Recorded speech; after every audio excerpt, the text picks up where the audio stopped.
Belezinha, pessoal, bom dia, bora falar desses dois caras aqui e por que esses dois caras aqui não lutaram lá no início do anime. Bom, é muito simples, Kurama era muito superior ao Yusuke não tinha armas para poder combater o Kurama. Bom, Kurama além de muito forte, é muito inteligente e possivelmente é o cara mais inteligente dentre a obra, né, de Yu Yu Hakusho, sua parte de estratégia é impecável.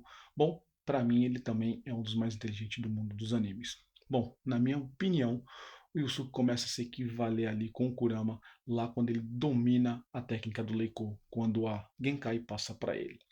Porém, quando a transformação de Kurama e Yoko aparece, acredito que ali Kurama bota um distanciamento entre os dois. Porém, depois do seu poder despertado de demônio, Yusuke fica muito mais poderoso. Aí não tem condições. Mas no início, só não teve essa luta porque o Yusuke não tinha como vencer. Beleza? Comenta aí. Tamo junto, até o próximo. Fui.